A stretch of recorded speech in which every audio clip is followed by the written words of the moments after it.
Hello students, today we will study about textbook exercise question answer 1 to 5 of chapter 2 microorganisms friend and foe class 8 NCERT science. First question students, fill in the blanks.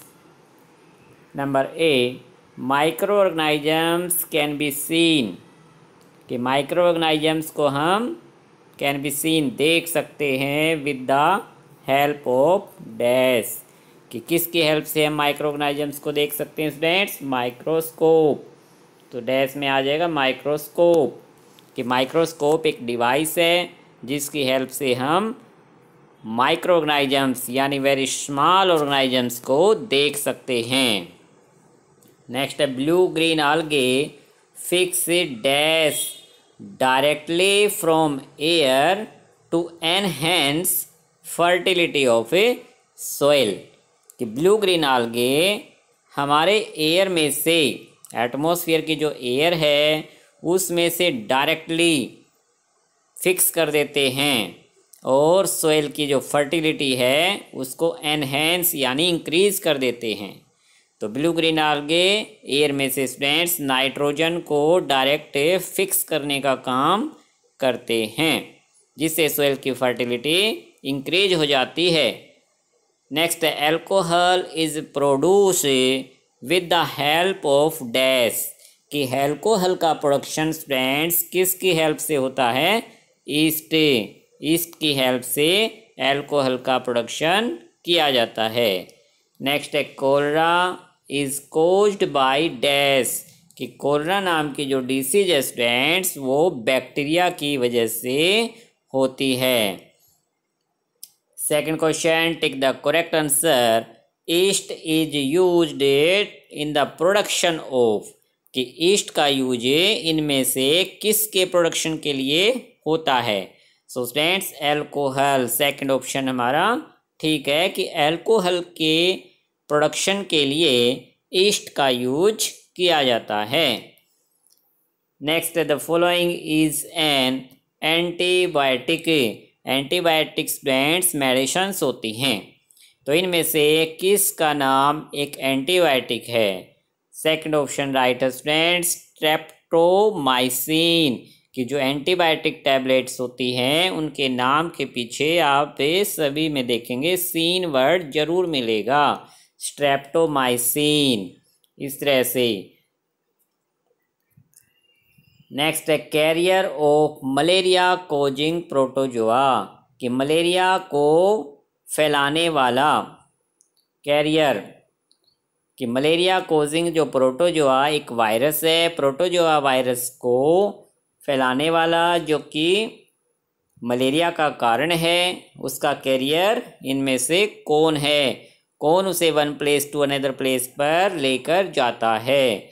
So first option is right, female Anopheles mosquito.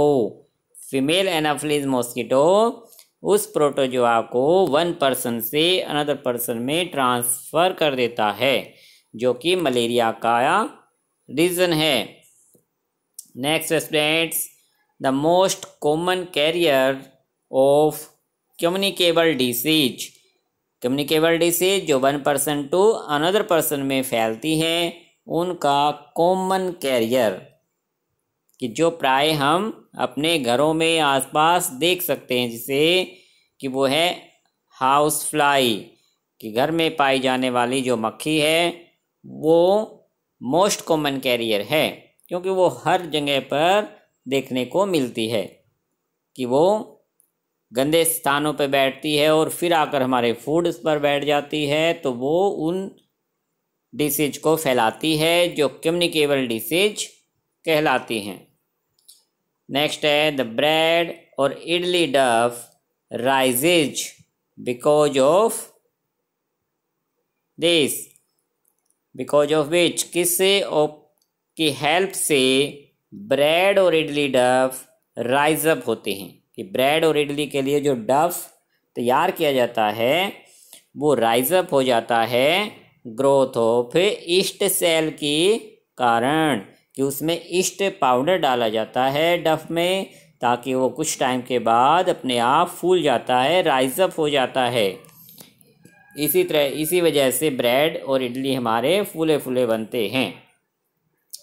Next student, the process of converging of sugar into alcohol, कि sugar को alcohol में conversion यानी convert करने की process क्या कहलाती है students? Number 3 option right है, फर्मेंटेशन प्रोसेस होती है जिसमें शुगर को एल्कोहल में कन्वर्ट किया जाता है। Question number 3 students, match the organisms in column A, कि कॉलम ए में स्टूडेंट्स हमें कुछ ऑर्गेनिजम्स के नेम दिए गए हैं, इन्हें हमें मैच करना है with their action in column B. Column B में इन ऑर्गेनिजम्स के कुछ एक्शन यानी कार्य दिए गए हैं, हमें सही ऑर्गेनिज्म को उसकी सही एक्शन से मैच करना है। फर्स्ट स्टूडेंट्स, बैक्टीरिया, कि बैक्टीरिया इनमें से किसका रीजन है, कि बैक्टीरिया का एक्शन क्या है, एक्शन के साथ हमें मैच करना है। कि बैक्टीरिया वैसे तो स्टूडेंट्स कई तरह के एक्शन कार्य करता है। पहले हम सेकंड पार्ट कर लेते हैं, राइजोबियम। राइजोबियम का हमें पक्का पता है कि राइजोबियम एक ही काम करता है। राइजोबियम नाम का भी एक बैक्टीरिया ही होता है जो लेगमस प्लांट के रूट्स में पाया जाता है, और यह फिक्सिंग नाइट्रोजन को फिक्स करने का काम करता है। नेक्स्ट है लैक्टोबैसिलियस। लैक्टोबैसिलियस जो एक बैक्टीरिया है वो सेटिंग ऑफ कर्ड बनाने में हमारी हेल्प करता है। नेक्स्ट है ईस्ट। ईस्ट क्या करते हैं, इनमें से कौन सा एक्शन करते हैं, बेकिंग ऑफ ब्रेड बनाने में हमारी हेल्प करते हैं। ये प्रोटोजोआ नाम का जो वायरस है वो कोजिंग मलेरिया फैलाता है, मलेरिया का कारण है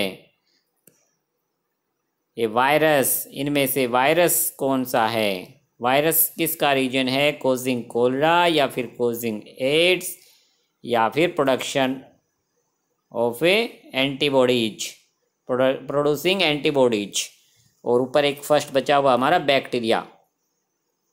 सो स्टूडेंट्स, बैक्टीरिया को हम मैच करेंगे कोजिंग कोलरा से, क्योंकि बैक्टीरिया कोलरा का रीजन है और वायरस से एड्स नाम की डिसीज फैलती है। और लास्ट जो हमारा वो बच जाएगा प्रोड्यूसिंग एंटीबॉडीज, क्योंकि एंटीबॉडीज को प्रोड्यूस करने का काम वैक्सीन करती है, और वैक्सीन यहाँ पर फर्स्ट कॉलम में नहीं दिया हुआ है, तो लास्ट हमारा ये आइटम खाली रह जाएगा।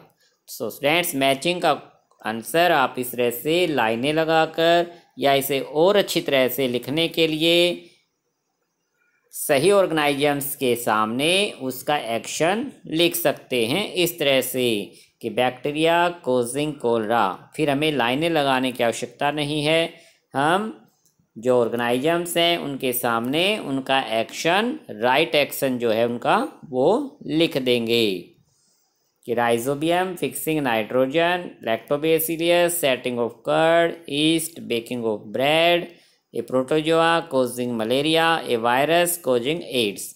इनको एक साथ पढ़ने से ही यह हमें लर्न हो सकते हैं, तो 2-3 बार इनको एक साथ पढ़ें ताकि ये हमें लर्न हो जाएं। Question number 4, can micro organisms B seen with the naked आई, कि बिना किसी डिवाइस की हेल्प के क्या हम माइक्रो ऑर्गेनिजम्स को देख सकते हैं? इफ़ नोट, यदि हमारा आंसर नोट है, how can they be seen, तब हम उन्हें कैसे देख पाएँ? तो हमारा आंसर क्या है students? No, micro organisms can not be seen with the naked I.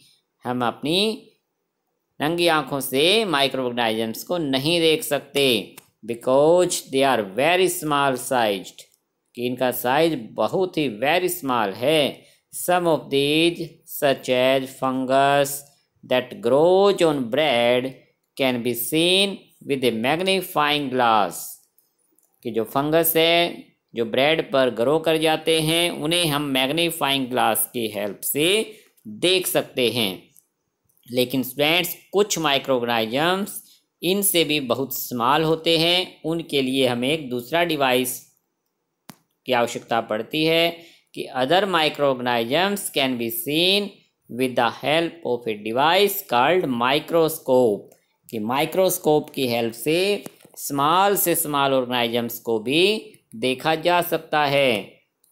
Last question number 5 students आज के लिए, what are the major groups of micro organisms, कि माइक्रो ऑर्गेनिजम्स को किन मेन ग्रुप में डिवाइड किया जा सकता है। So students major groups of micro organisms 5 groups बनाए गए हैं। First bacteria, algae, protozoa, fungi and virus. ये माइक्रो ऑर्गेनिजम्स के ग्रुप हैं कि बैक्टीरिया ग्रुप में हम बैक्टीरिया वाले ऑर्गेनिजम्स, आल्गे में आल्गे, प्रोटोजोआ में प्रोटोजोआ से रिलेटेड जो ऑर्गेनिजम्स हैं उनको रखेंगे, फंगी में फंगी से रिलेटेड जो माइक्रो ऑर्गेनिजम्स हैं, वायरस में जितने भी वायरस वाले ऑर्गेनिजम्स हैं वो हमारे वायरस के रूप में आ जाएंगे।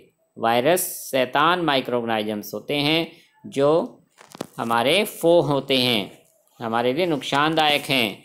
कुछ प्रोटोजोआ, कुछ बैक्टीरिया हेल्पफुल भी हैं और कुछ हमारे फो दुश्मन भी हैं। सो स्टूडेंट्स आज आपको क्वेश्चन नंबर 1 to 5 अच्छे से लर्न कर लेने हैं। Okay student, thank you.